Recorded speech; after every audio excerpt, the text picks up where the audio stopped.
Hey guys, Tat here and welcome to another Call of Duty Advanced Warfare video for you today. In this video we're going to be going over some of the brand new features within this year's Call of Duty, and of course we saw the gameplay from it yesterday, the 7 or 8 minute long gameplay, which just looked absolutely mental. It looked so good. The visuals were just insane. I think one of the best I've seen from any game ever, and to go with that, the gameplay looked pretty slick as well. I guess the only thing you could say against it is that if you don't like the futuristic style of game, then it probably isn't going to be your type of game. But I'm willing to give it a chance because it just looks so entertaining. And to me, this excites me a lot more than Call of Duty Ghosts did last year, for example.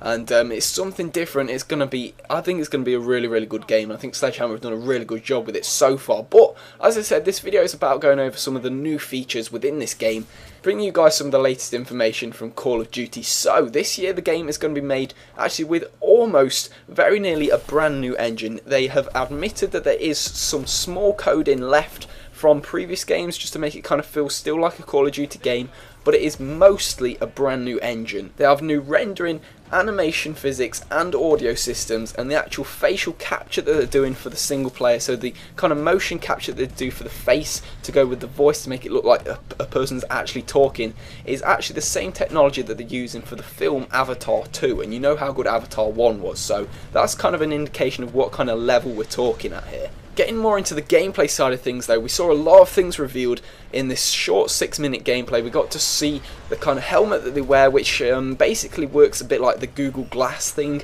where it's kind of like a heads-up display displayed on the visor of your helmet. Now this is crazy because we haven't actually got a proper heads-up display this year in single player campaign.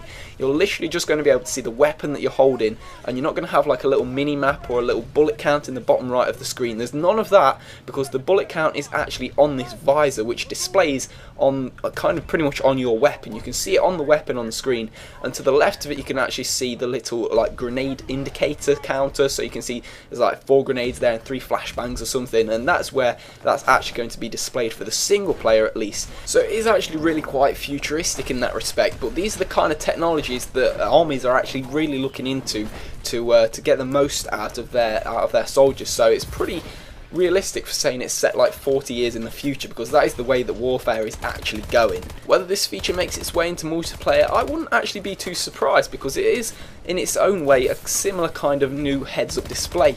Just the fact that it's displayed on this helmet, kind of projected onto the visor of the helmet. If you don't really know what I'm on about, it's hard to kind of describe, but the fact that you can change what is actually displayed means that when you're controlling the vehicle, it comes up with the controls of the vehicles on the screen rather than the bullet count and the ammo count. And so in multiplayer I could definitely see it happening. Like you can have the ammo count down the bottom like the single player, then just in the top left or the top right having the mini map, and that's pretty much your visor done with. And then when you get into say a kill streak or something, your visor changes so that it shows the controls or the display of the kill streak itself, which is something very interesting. I think it's got a lot of potential. And another one of the main features are the exoskeleton suits. Now these suits do provide a little bit more of kind of armor and protection, but that is not really the main feature of it. The main feature is the kind of boost jump that you see. They've seen it a lot in the gameplay, where you can just easily jump onto the top of buses and cars and lorries and things like that. It's something which is going to make Call of Duty, I think, kind of a lot more vertical this year. The ability to climb onto high ledges and different buildings and things will actually make the game feel surprisingly different. Now we also saw within the single player that function to kind of cushion a fall, so there was like a massive drop from the top of a building to the bottom, and basically use that super boost jump to kind of cushion the fall a bit so you don't die from jumping down. Now that is something again which is pretty interesting. It's got a lot of potential, and we can tell that this jump isn't like infinite, because there's actually a bar at the right telling you like how much worth of jump you've actually got left, so it's not going to be like massively overpowered in the single player. So I'd expect it's going to be even less overpowered in the multiplayer. Just something which is going to provide some extra kind of functions, but not going to change the game too massively.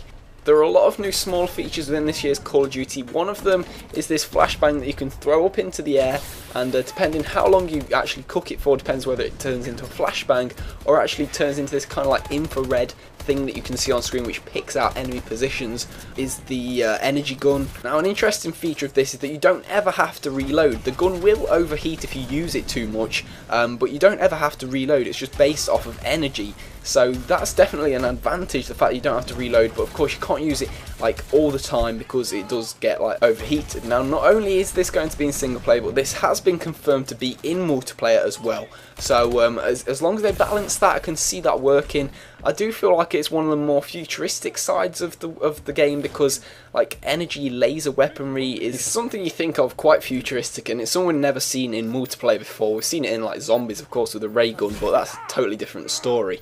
So with the laser energy gun, the exoskeleton suits with the super jump slash cushion fall kind of feature with the battery pack, which limits how much you can actually use it, the new equipment and the new vehicles, I think it's safe to say that this year's Call of Duty is going to be fairly different from any of the past, and definitely worth giving a go. So if you have enjoyed this video or have missed anything out, make sure to put a comment down below and leave this video a quick like. Thank you for watching, guys. Subscribe for loads more Call of Duty Advanced Warfare news and information.